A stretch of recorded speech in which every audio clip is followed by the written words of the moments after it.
देखो acidic strength application चल रहा था बेस्ड ऑन इंडक्टिव इफेक्ट, है ना। तो हमने उसमें बहुत सारे पॉइंट्स डिस्कस भी कर रखे थे कि वो एसिड स्ट्रॉन्ग है जिसका कॉन्जुगेट बेस स्टेबल, यही पॉइंट था ना।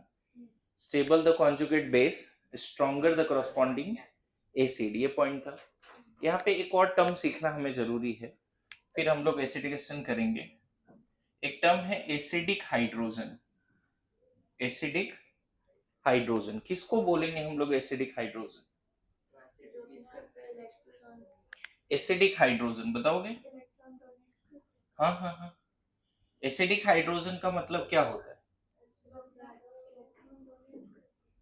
तो देखो इस कंसेप्ट को समझेंगे अभी। फिर से बोलूं, अभी तक जितना पॉइंट्स हमने पढ़ा है उसके बाद की बातें हो रही है, वो दिमाग में होना ही चाहिए, तभी आगे बढ़ सकते हैं। ठीक है। जो पॉइंट्स थे उसमें पहला पॉइंट था कि negative charge on more electronegative atom more stable, उस पर क्वेश्चंस भी कराए और ये अप्लीकेबल अलोंग द पीरियड होता है। And negative charge on bigger size atom more stable, ये अप्लीकेबल डाउन द ग्रुप होता है, बताया था ना। वो दोनों पॉइंट के बाद की बातें हैं अभी। देखो एसिडिक हाइड्रोजन किसी भी कंपाउंड में वो हाइड्रोजन होगा जो सिग्मा बॉन्ड बना रखा है हाईली इलेक्ट्रोनेगेटिव एटम से। क्या? हाईली इलेक्ट्रोनेगेटिव एटम से जुड़ा हुआ हाइड्रोजन एसिडिक इन नेचर होगा। क्लियर है? हाईली इलेक्ट्रोनेगेटिव, तो ये हाइड्रोजन को हम क्या बोल सकते हैं? मेरी बात आ रही समझ में? एसिडिक हाइड्रोजन किसको बोलेंगे? जो हाईली इलेक्ट्रोनेगेटिव एटम से जुड़ा हो। अब इसमें नाम किसका आ जाएगा? Fluorine, oxygen, nitrogen, chlorine, bromine, iodine, है ना। इसमें नाम sp कार्बन का भी आ जाएगा, sp कार्बन का भी। समझ में आ रहा है? इस तरह से हम बोलते हैं वो हाईली एसिडिक है। और भी एक दो आइटम आ सकते हैं, लेकिन कम से कम इतना तो आ जाएगा। So which one is acidic hydrogen? Third point लिखाने से पहले मैं कुछ चीजें और क्लियर कर रहा हूँ। पता है फ्यूचर क्या होगा? ये फ्यूचर में ये बॉन्ड काफी पोलर हो जाएगा। इतना तो समझ में आता है कि अगर ये हाईली इलेक्ट्रोनेगेटिव है, इंडक्टिव तो इसी को बोलते हैं, तो सिग्मा इलेक्ट्रॉन ऑलमोस्ट किधर शिफ्ट हो चुका है? वाई के तरफ। बोलो, इस पे डेल पॉजिटिव, इस पे। बताओ फ्यूचर में ये बॉन्ड तोड़ना है तो होमोलिसिस करेंगे या हेट्रोलिसिस करेंगे? ये बॉन्ड तोड़ना है तो होमोलिसिस करना ज्यादा अच्छा है हेट्रोलिसिस? कमन एकदम सब लोग एक साथ आंसर करो यार। कंडीशन फॉर हेट्रोलिसिस पढ़ा है आपने। तुरंत ये बॉन्ड कैसे टूट जाएगा? हेट्रोलिसिस हो जाएगा। किधर जाएगा ये इलेक्ट्रॉन? उधर तो ऑलरेडी है, तो उधर और थोड़ा शिफ्ट हो जाएगा। अगर तोड़ने का नौबत आया तो हम क्या बनाएंगे? Y minus. वाई पे माइनस इसलिए है क्योंकि उसने हाइड्रोजन का भी इलेक्ट्रॉन अपने पास रखा है। ये दो इलेक्ट्रॉन में एक तो इसका खुद का है, क्योंकि बॉन्ड में यहाँ जो दो इलेक्ट्रॉन दिख रहा है उसमें एक इसका एक इसका है। अब दोनों उसी के पास चला गया तो एक इलेक्ट्रॉन इसके पास एक्स्ट्रा आ गया ना, तो इसीलिए एक ही नेगेटिव। इलेक्ट्रॉन दो दिखा रहे लेकिन नेगेटिव एक। क्यों? ये बात समझ में आ रही है? इलेक्ट्रॉन दो दिखा रहे हैं बट एक ही नेगेटिव। यहां तक समझ रहे हैं? बोलिए। अब अब देखो ये क्यों एसिडिक हाइड्रोजन बोला, क्योंकि ये H प्लस के फॉर्म में निकला। एसिड मतलब क्या? H plus donor. ये हाइड्रोजन अगर H प्लस के फॉर्म में निकल सकता है तो एसिडिक है। मेरी बात आ रही है समझ में? क्लियर हो रहा है? अब मैं अगर कुछ क्वेश्चन पूछूं, क्या मीथेन का हाइड्रोजन एसिडिक है? क्या मीथेन का हाइड्रोजन एसिडिक है? हाँ क्या? मीथेन का हाइड्रोजन एसिडिक है। सब ये आंसर लिखा हुआ है, फिर भी पता नहीं कुछ दिखाई नहीं दे रहा है। क्या यहाँ चार हाइड्रोजन है, चारों में से कोई एसिडिक है? क्यों नहीं है? क्योंकि वो जिससे बॉन्ड बनाया है वो बहुत ज्यादा इलेक्ट्रोनेगेटिव नहीं। समझ में है? तो मीथेन इसीलिए H प्लस नहीं देता। आपने कभी भी आयनिक इक्विलिब्रियम में मीथेन का इक्विलिब्रियम नहीं लिखा था? लिखा था क्या मीथेन का? नहीं लिखा था ना। तो लिखा था नहीं, मीथेन का हाइड्रोजन एसिडिक नहीं। बढ़िया। अगर मैं बोलूं कि बताओ मिथेनॉल में क्या कोई हाइड्रोजन एसिडिक है?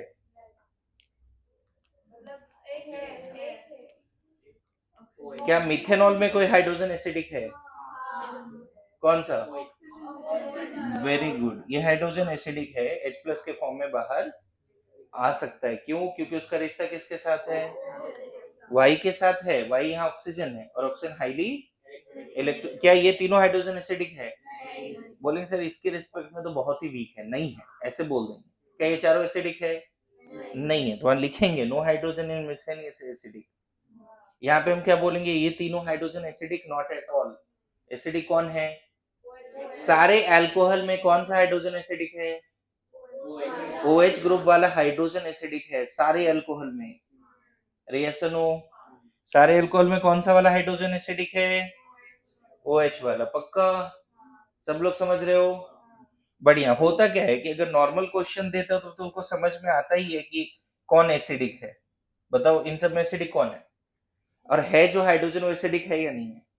HCl एसिड है यार, उतना सोचना ही नहीं है। HBr, HCl, HI, HF सब एसिड है।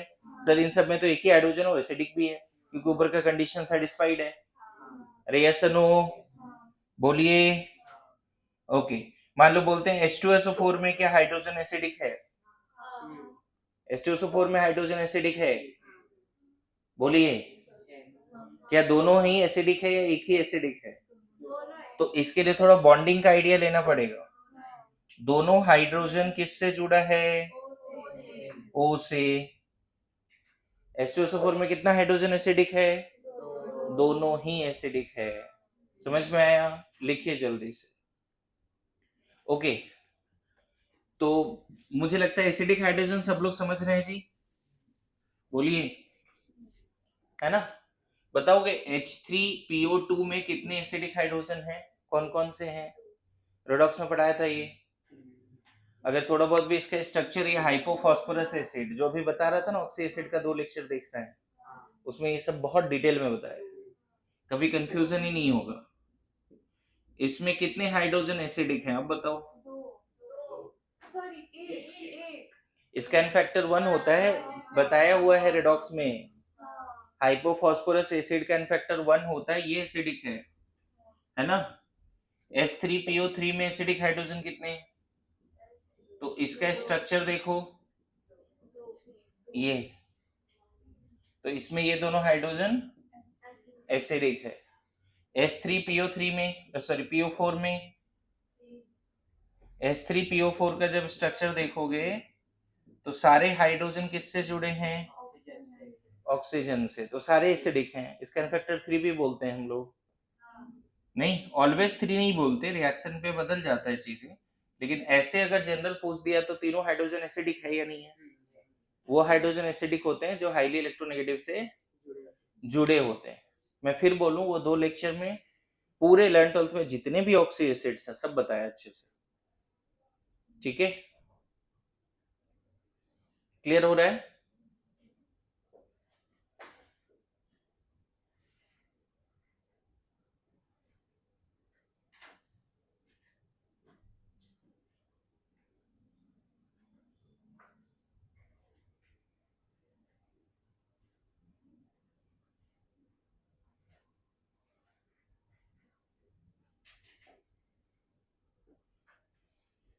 डन।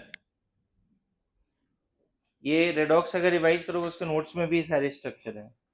जब वहाँ इन फैक्टर फॉर एसिड लिखा रहे थे ना, तो उस समय भी बातें कराया था। रेडॉक्स अभी वाले टेस्ट में आया था कि अभी आ रहा है, तो रेडॉक्स में पढ़ लेना एक बार।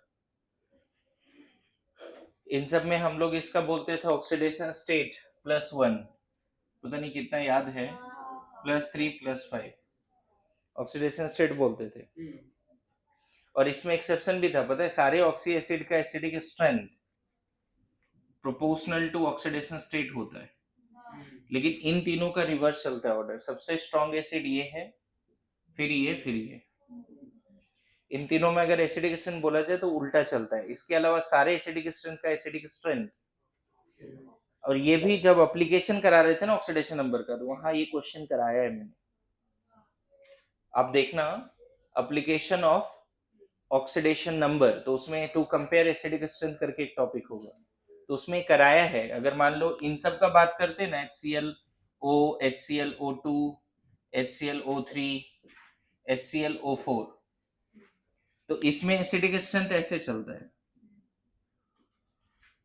पता है, इसका नाम है हाइपोक्लोरस, क्लोरस, क्लोरिक, परक्लोरिक। ये लिखने का तरीका यही 2 लेक्चर में है। इसका नाम लिखने का तरीका है, मतलब जैसे कोर लर्निंग होती है ना, वो चीज, ठीक है। लेकिन इन सब में अगर एसिडेशन कंपेयर करते हैं तो रिवर्स हो जाता है। ये सबसे स्ट्रांग है, फिर ये है, ये एक्सेप्शंस हैं। उस समय ये भी क्वेश्चन दिया था कि इसके रीजन पता करो, ये इसका एक्सेप्शन क्यों है। बाकी जितने ऑक्सी एसिड्स है ना, ये सब क्वेश्चन कराए बच्चे। H2SO3, H2SO4 कौन स्ट्रांग है, नाइट्रस एसिड, नाइट्रिक एसिड कौन स्ट्रांग है, सब क्वेश्चन कराया वहां पे, अब देखना। More the oxidation state, stronger the acid. बस ये फास्फोरस वाले ऑक्सी एसिड में रिवर्स, क्योंकि इसकी स्ट्रक्चर भी रिवर्स है, स्ट्रक्चर थोड़ा अलग है। पता है, इस इन सबको छोड़ दो, मैक्सिमम ऑक्सी एसिड में none of the hydrogen connected with central atom. जितने भी ऑक्सी एसिड है, इन सब में जो भी दिख रहा है ना, कोई भी हाइड्रोजन क्लोरीन से जुड़ा नहीं, इन सब में सारे हाइड्रोजन ऑक्सीजन से जुड़े।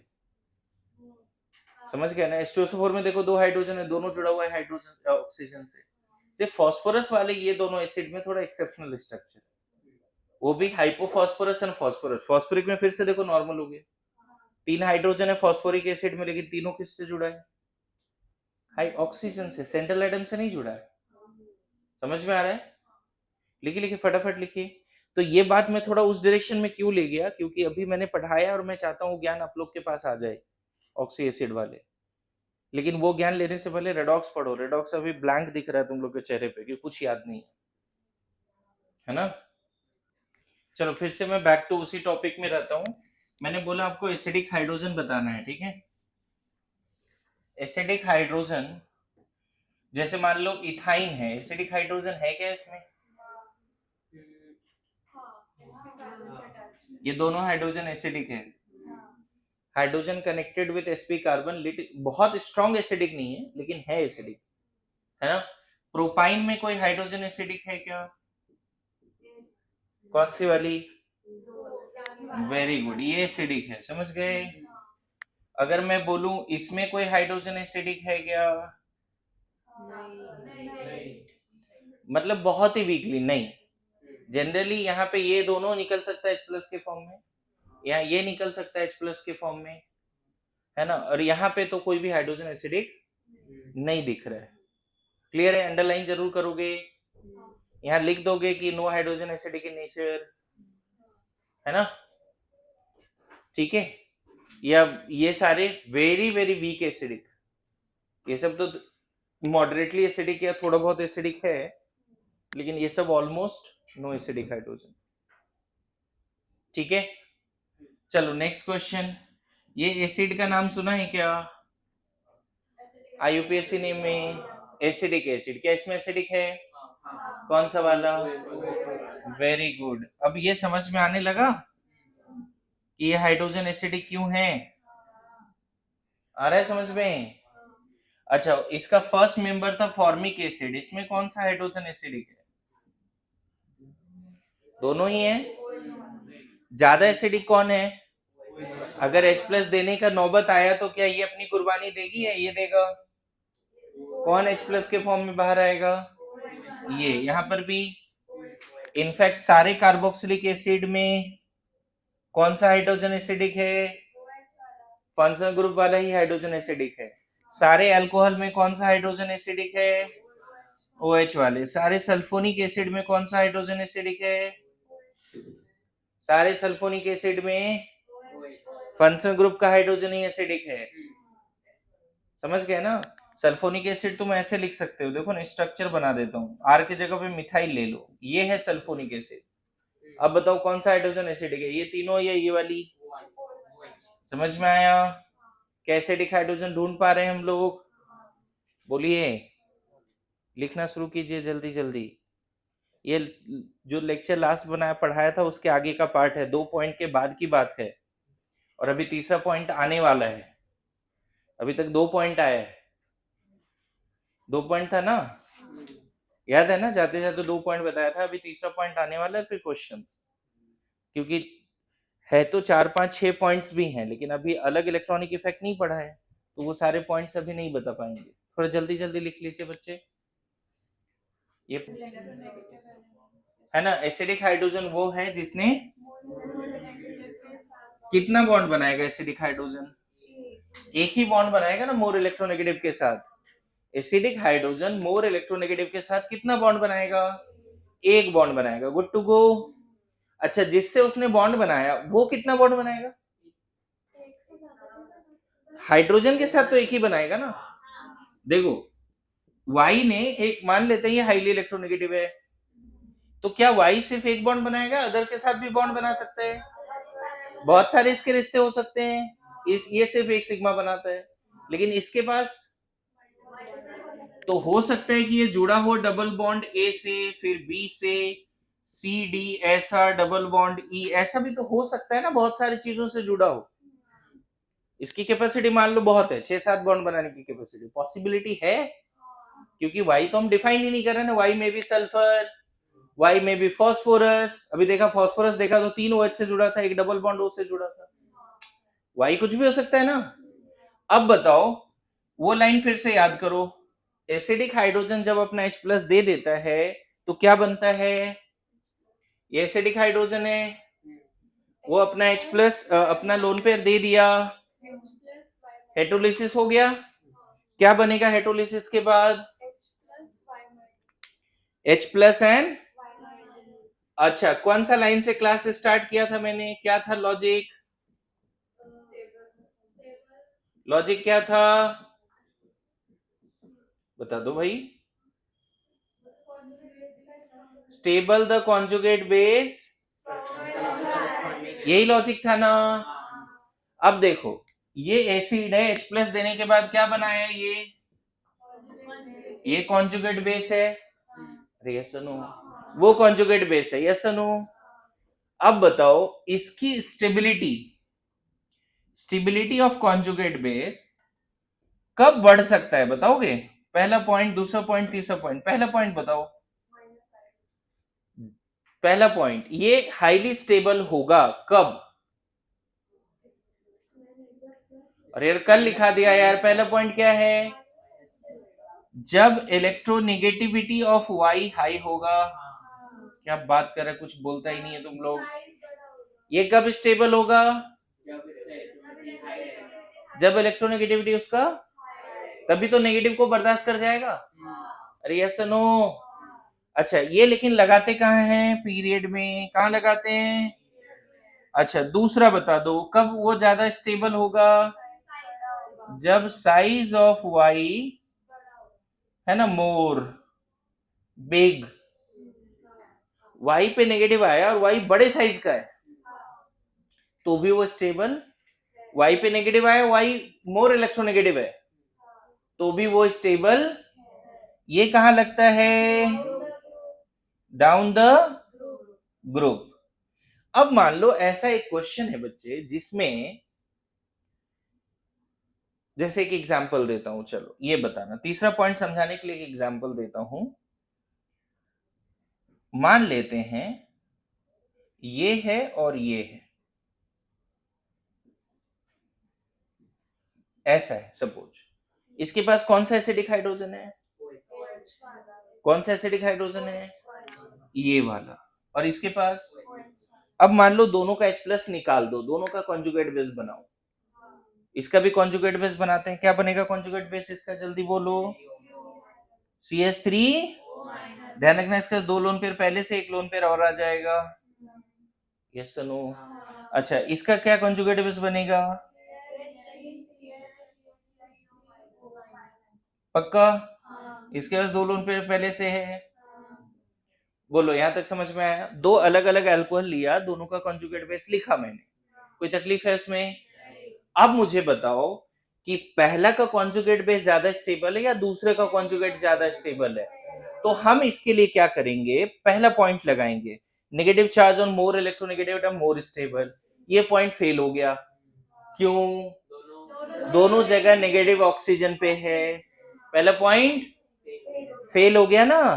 अरे ऐसा नो, पक्का एकदम समझ रहे हो, एकदम अच्छे से समझना है, कंफ्यूजन नहीं चाहिए। अच्छा, negative charge on bigger size atom more stable, ये भी फेल हो गया। Why? Negative on oxygen, negative on size अलग होगा क्या? ये वाला ऑक्सीजन का अलग साइज, इसका अलग साइज, ऐसा बोलना सही होगा? इसकी इलेक्ट्रॉन ज्यादा है, इसकी कम, बोलना सही होगा? नहीं। बढ़िया। अब बताओ, अब कौन सा फैक्टर है जो डिसाइड करेगा? तो उसकी रिश्ता किसके साथ है वो देखना पड़ेगा। जब पहला दूसरा पॉइंट फेल हो जाए तब वाई पे नेगेटिव इन सब पे डिपेंड करेगा। अरे ऐसा नो, पहला दूसरा पॉइंट फेल हो गया ना इन दोनों में। अब हम वाई पे नेगेटिव बोलेंगे, कहां ज्यादा स्टेबल है वो कौन डिसाइड करेगा? वाई का जो अदर बॉन्ड्स है उस ग्रुप का नेचर कैसा है। मैं बताऊं, अगर ये सारे, ये जो वाई पे नेगेटिव है और ये सारे अगर विड्रॉइंग हो जाएंगे, इलेक्ट्रॉन विड्रॉइंग हो जाएगा तो स्टेबिलिटी, अगर ये सब विड्रॉइंग हो जाएगा तो स्टेबिलिटी क्या हो जाएगी? बढ़ जाएगी। इसीलिए हम बोलते हैं, वेरी वेरी इंपॉर्टेंट पॉइंट क्या बोलते हैं, कि माइनस आई पावर बढ़ने से, माइनस आई पावर किसका? वाई का ही या उस ग्रुप्स के? वाई का बस ये दो बातें देखते हैं, जिसपे नेगेटिव है उसका सिर्फ दो बातें देखते हैं, इलेक्ट्रोनेगेटिविटी और साइज। बाकी अगर दोनों ही केसेस में जिसपे नेगेटिव है ऑक्सीजन ही है तो वो दोनों फैक्टर फेल हो जाता है। तो हमें क्या लगाना पड़ता है? जो ग्रुप्स जुड़े हैं उसका जो अदर रिश्ता है वो कैसा है। तो हमें दिख रहा है कि अगर प्लस आई बढ़ जाएगा ना बच्चे, तो स्टेबिलिटी क्या हो जाएगी? मतलब दोनों बातें अगर बोलना पड़ेगा तो हम क्या बोलेंगे? अगर मान लो ऊपर हमने इंक्रीजिंग लिख दिया है, तो stability of conjugates increases when y connected with so many atom a group they are withdrawing in nature, और y जिससे जुड़ा है उसका प्लस आई उतना ज्यादा कम होना चाहिए ना उसका प्लस आई। y जिससे जुड़ा है अगर वो बहुत अच्छा डोनर नहीं है, बहुत अच्छा विड्रॉइंग ग्रुप है, तो y का नेगेटिव चार्ज डिस्पर्स होगा ना बच्चे। y का जब नेगेटिव चार्ज इधर खिंच जाएगा, विड्रॉ हो जाएगा, तो यहां पर इस पे क्या आने वाला है? बहुत बार डेल प्लस आने वाला है इस पे। अच्छी बात है ना डेल प्लस आना, क्योंकि नेगेटिव पे प्लस आ रहा है। Accumulation of opposite charge stabilize the system. याद है कैसे इंडक्टिव पे जा रहे हैं हम लोग धीरे धीरे। चलो अब आकांक्षा दिमाग लगाओ, पहला दूसरा फैक्टर फेल हो गया। बताओ मिथाइल कैसा ग्रुप है, आइसोप्रोपाइल कैसा ग्रुप है? दोनों प्लस आई है, दोनों प्लस आई है, डोनर है दोनों। एक तो ये नेगेटिव है ऊपर से और डोनेट कर रहा है, नेगेटिव है ज्यादा डोनेट कर रहा है। बताओ कौन ज्यादा स्टेबल है? अगर देखा जाए स्टेबिलिटी, ये ज्यादा स्टेबल है या वो ज्यादा स्टेबल है? यहां भी डोनेटिंग, ये भी अनस्टेबल है, तकलीफ में ही है, लेकिन यहां जो डोनेटिंग ग्रुप है वो थोड़ा वीक है, और यहां जो डोनेटिंग ग्रुप है वो ज्यादा स्ट्रांग है। तो स्टेबिलिटी क्या बोले इन दोनों में? अगर रिलेटिव बात करें तो पहला ज्यादा स्टेबल है, पक्का। अब बताओ, फिर से वो लाइन पे आ जाते हैं, सरयू क्या बोला था? स्टेबल द कॉन्जुगेट बेस, तो इन दोनों का एसिडिकेशन बता दो, कौन ज्यादा स्टेबल है, एसिडिक है? फिर वो लाइन गड़बड़ नहीं करो यार, stable the conjugate base stronger the, हजार बार लिखना पड़े लाइन लिखो, ये तो इंपॉर्टेंट लाइन है। कॉन्जुगेट बेस अगर स्टेबल होगा तो क्रॉसपॉन्डिंग एसिड स्ट्रॉन्ग होगा। ठीक है, लास्ट क्लास ये वाला फेस ना, जैसे अभी तू बनाई है फेस, वैसे आकांक्षा बनाई थी ये लाइन जब बोल रहे थे। तो अभी देखो इसका फेस देखो, कुछ नहीं समझ रही है। देखो अभी वो समझ रही है सही से। ये तुम्हारा एकदम एग्जाम ठीक हुआ ना? ठीक है, फिर उसके बारे में मत सोचो, इधर आओ। आया समझ में? डिग्री के हिसाब से अगर मान लो एक और अल्कोहल यहां ऐसा लिख देते, चलो देखिए कितना समझदार हो गया। ये 3 डिग्री अल्कोहल है, अब इसका कॉन्जुगेट बेस बना देता हूं, बता दीजिए क्या लगता है? बताओ, इन तीनों कॉन्जुगेट बेस के लिए पहला पॉइंट तो फेल हो गया, इलेक्ट्रोनेगेटिविटी वाला। दूसरा पॉइंट भी फेल हो गया, बोलो। तीसरा पॉइंट भी बन जाएगा। मतलब जहां पे नेगेटिव है उसका जो रिश्ता है वो देखो काफी जबरदस्त। 3 बार यहाँ डोनेटिंग ग्रुप आ रहा है, देख रहे हो? और अच्छा और ज्यादा अनस्टेबल आया। थोड़ा बहुत आइडिया लगा, समझ में आया? तो अल्कोहल में स्टेबिलिटी, एसिडिक एसिड कैसे चलता है? 1 डिग्री, 2 डिग्री, 3 डिग्री।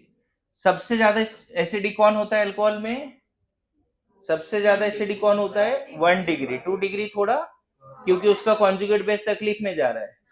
3 डिग्री का कॉन्जुगेट बेस और ज्यादा तकलीफ में है, तो ये जल्दी कॉन्जुगेट बेस बनाता नहीं है। मिथानॉल सबसे स्ट्रांग हो गया देखा जाए तो, मिथानॉल है ना, अमोंग अल्कोहल मिथानॉल स्ट्रांग हो गया। लिख लीजिए जल्दी से।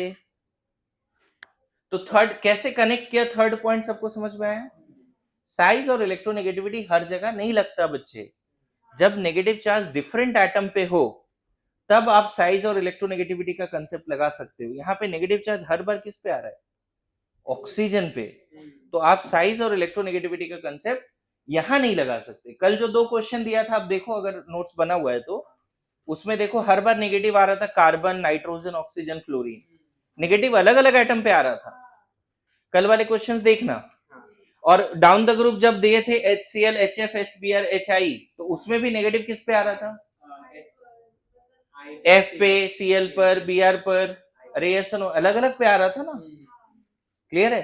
तो अगर जिस पे नेगेटिव है वो अलग अलग एटम है तब तो पहला दूसरा कंसेप्ट लगाना ही पड़ेगा। लेकिन जिस पे नेगेटिव है चारों ऑप्शन में, सब पे कॉन्जुगेट बेस पे जो नेगेटिव आ रहा है वो सेम एटम है। इन तीनों में देखो नेगेटिव आ रहा है ऑक्सीजन पे, तो पहला दूसरा कंसेप्ट क्या लगेगा? अब कौन सा? Withdrawing group will stabilize the conjugate base. Electron withdrawing group will stabilize the conjugate base. बोलो, थोड़ा थोड़ा आइडिया लग रहा है? अभी इसी कंसेप्ट पे क्वेश्चन करेंगे। तुमको रियल टाइम पे डिसाइड करना है कि हम साइड से क्वेश्चन करें, इलेक्ट्रोनेगेटिविटी से करें, या फिर इंडक्टिव से करें। कैसे करेंगे? जो हम एसिड देंगे उन सबका तुरंत कॉन्जुगेट बेस लिखेंगे, जो एसिड देंगे उसका क्या लिखेंगे? Conjugate base. जैसे कॉन्जुगेट बेस लिखा, फिर क्या डिसाइड करना है? हर जगह नेगेटिव चार्ज अगर सेम एटम पे है तो पहला दूसरा कंसेप्ट नहीं लगेगा। बोलो, हो गया है? जल्दी करो।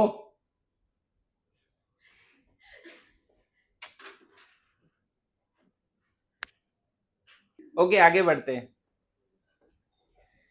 तो अब बताओ, कुछ क्वेश्चंस करें इस पे, कौन सा कंसेप्ट लगेगा आप बता देना। चलो देखिए कितना सीखा है। मिथानॉल ज्यादा एसिडिक है या थायोल? कौन से कंसेप्ट से बनेगा ये सवाल? लास्ट क्लास सब्सटेंस थी, लेक्चर देखो एक बार पहले। अभी देखो पहले रूल क्या है बच्चे, दोनों का कॉन्जुगेट बेस बनाइए। एसिडिक हाइड्रोजन सिखा दिया ना, तो ये हाइड्रोजन हटा के ये कॉन्जुगेट बेस बनाओगे क्या? कौन सा कॉन्जुगेट बेस बनाना चाहिए? ये वाला, ये नहीं बनाओगे ना? पक्का? अच्छा, ये कॉन्जुगेट बेस इसका, ये हटा हाइड्रोजन, ये हटा, कौन सा हटा है हाइड्रोजन? ये वाला। चलो ठीक है। अब बताओ कॉन्जुगेट बेस दोनों में से कौन सा ज्यादा स्टेबल है? कौन सा कंसेप्ट लगेगा? साइज वाले। कौन सा concept? Negative charge on bigger size atom. Inductive नहीं लगा बच्चे, जो ग्रुप है दोनों मिथाइल ही है। यहाँ पे साइज का कंसेप्ट लगा, तो स्टेबिलिटी जिसका ज्यादा उसके कॉरस्पॉन्डिंग एसिड। कंसेप्ट ये लग गया ना? तो कंसेप्ट कब क्या लगेगा ये तुम डिसाइड करो ना। जैसे बताओ, ये वाला हाइड्रोजन मैं इंडिकेट करता हूं, ये हाइड्रोजन ज्यादा एसिडिक है या ये हाइड्रोजन ज्यादा एसिडिक है? अब यहां पे कंसेप्ट कौन सा लगना है? जिस नहीं नहीं, गड़बड़ गड़बड़, फिर से ज्यादा मत, तुरंत कॉन्जुगेट बेस बनाओ, इतना समझदार अभी मत बनो। क्या क्या होगा कॉन्जुगेट बेस इसका? Negative on carbon. इसका हाइड्रोजन यहां से निकाले, यहां से निकाले, ये इसीलिए भी क्लास लिया, एसिडिक हाइड्रोजन कौन सा है। तो ये हाइड्रोजन हटा के हम यहाँ पे क्या ला देते हैं, नेगेटिव। अब बताओ दोनों ही केस में नेगेटिव किस पे है, कार्बन पे। दोनों ही केस में नेगेटिव जिस कार्बन पे वो sp है, अलग अलग हाइब्रिडेशन भी तो नहीं है, दोनों ही केस में नेगेटिव sp कार्बन पे है, तो इलेक्ट्रोनेगेटिविटी और साइज का कंसेप्ट नहीं लगेगा। अब बताओ कौन सा पार्ट से ये सॉल्व करें। तो यहां पर देखो ये कोई डोनर वगैरह है क्या, लेकिन यहां पे एक डोनर ग्रुप है, देखो ये प्लस आई है ना, कैसा ग्रुप है ये, प्लस आई है, और यहाँ पे रिश्ता H के साथ है। H तो कुछ करता नहीं, आपको पता है। यहाँ पे अगर मैं ऐसे डायग्राम बना दूं कि यहाँ H है, तो बताओ, देखो ये दोनों पार्ट तो यहाँ है ही, देखो ना ये दोनों पार्ट है कि नहीं है, ये दोनों सेम है ना, तो डिसाइडिंग फैक्टर कौन होगा अब, इस पार्ट से जो जुड़ा हुआ पार्ट है, बोलो, अरे यस नो, ये वाला पूरा फैक्टर दोनों के पास सेम है, देखो, तो डिसाइडिंग फैक्टर कौन होगा। अब क्या H डोनर होता है क्या, विड्रॉइंग होता है क्या, H का प्लस है माइनस है ऑलमोस्ट क्या माना है, 0 माना है। अच्छा इधर H की जगह पे H नहीं है, क्या है, तो ये डोनर है एक्सेप्टर है, तो एक्युमुलेशन हुआ ना, नेगेटिव है और नेगेटिव गया, तो बताओ ये स्टेबल या ये स्टेबल, ये स्टेबल, ये अनस्टेबल, पक्का। अब देखो यहीं पे एक और क्वेश्चन लाते हैं आपके लिए, अंडरस्टैंडिंग के लिए ज्यादा सही होगा, यहाँ NO2 जोड़ देते हैं, ठीक है। अब बताओ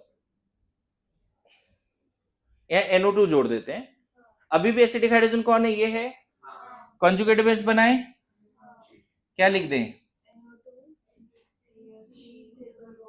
अब बताओ तीनों कॉन्जुगेट बेस का ये पार्ट सेम है बच्चे। अब बताओ यहाँ पे इस पार्ट को छोड़ के H तो कुछ नहीं कर रहा है, मिथाइल डोनर है, NO2 कैसा ग्रुप है, विड्रॉइंग ग्रुप है। अब बताओ इन तीनों में कॉन्जुगेट बेस किसका ज्यादा स्टेबल हो गया, इसका, पक्का, वेरी गुड। तो एसिडिकेशन क्या लिख दें, बोलो, थर्ड, फर्स्ट में प्रोपाइन, प्रोपाइन बोल रहा हूं, इथाइन है, और सेकंड में प्रोपाइन है, क्या समझ में आया। तो कभी कभी क्या होता है पहला दूसरा फैक्टर नहीं लगता है, तो इंडक्टिव वाला फैक्टर हम लगाते हैं, समझ गए, बोलो।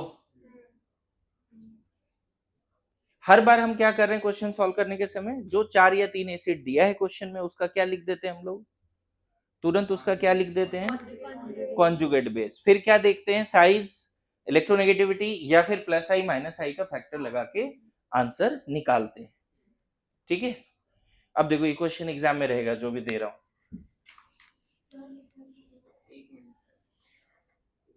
करें,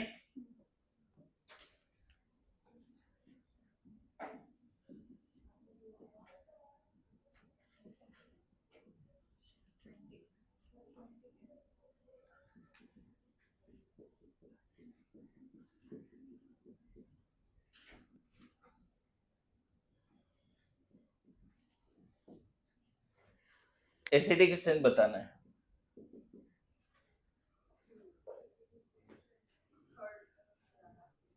हम्म,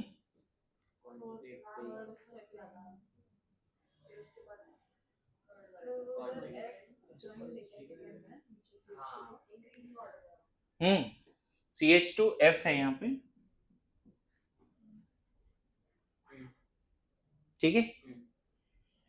क्या करना पड़ेगा, इसका कॉन्जुगेट एसिडिक हाइड्रोजन कौन सा है इन सब में, सब में ये वाला हाइड्रोजन एसिडिक है, राइट, तो कॉन्जुगेट बेस बना देते हैं, देखो कॉन्जुगेट बेस ऐसा हो जाएगा O माइनस, CO माइनस भी ऐसे चाहे तो कंडेंस फॉर्म में भी लिख सकते हो, COO, इसका कॉन्जुगेट बेस CH2F है और यहाँ COO माइनस, बोलो, इसका कॉन्जुगेट बेस में 2 F है,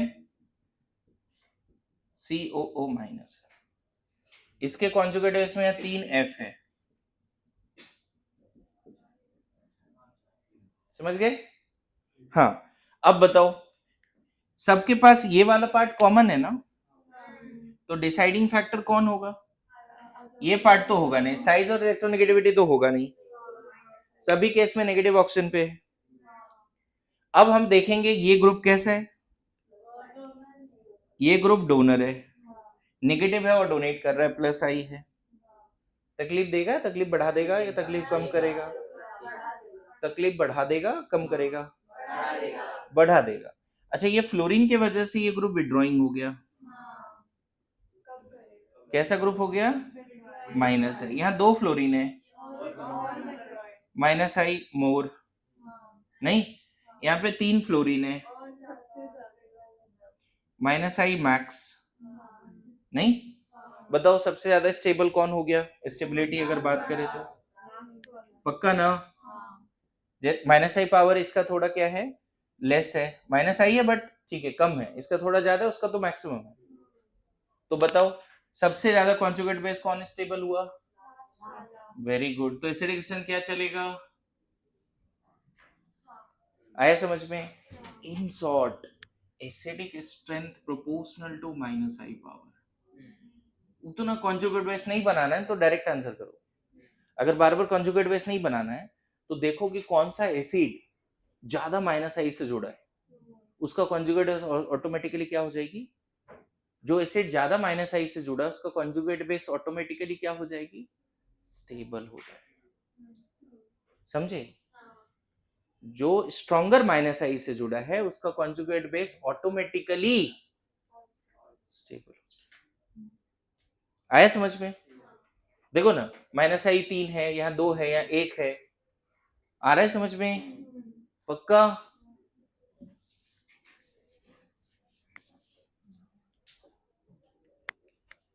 नेक्स्ट क्वेश्चन।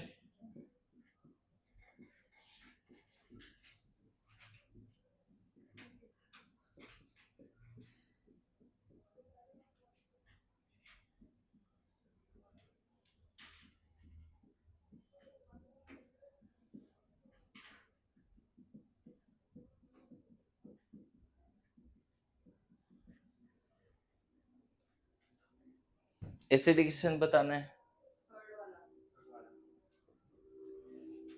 ऑर्डर ही सजा दो ना।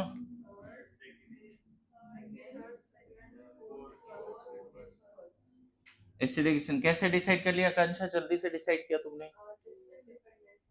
Very good. सब जगह फ्लोरीन तो एक ही है, लेकिन वो फ्लोरीन जो सबसे पास होगा वो ज्यादा खींचेगा। और हर जगह पे नेगेटिव कहाँ आना है ये पता है? जहां हाइड्रोजन है उसी पे नेगेटिव आना है। हर जगह पे नेगेटिव कहाँ आना है? तो जहां नेगेटिव है उसके सबसे पास में विड्रॉइंग ग्रुप किस केस में है? इसमें तो देखो एकदम पास में है, तो थर्ड, फिर सेकेंड, वेरी गुड। फोर, सबसे वीक कौन? समझ में आया? बोलो, क्लियर है? तो एसिडिक स्ट्रेंथ का इंडक्टिव के बेसिस पे आपको क्वेश्चंस करने हैं, जैसे 22 क्वेश्चन पहले बोला था ना, उसी तरह से यहाँ पे एसिडिक स्ट्रेंथ के क्वेश्चंस होंगे जो आपके सॉल्व करने हैं। लास्ट क्लास एक पीडीएफ में से किया था ना 22 क्वेश्चन, ठीक है? तो वो होमवर्क में बता देता हूँ,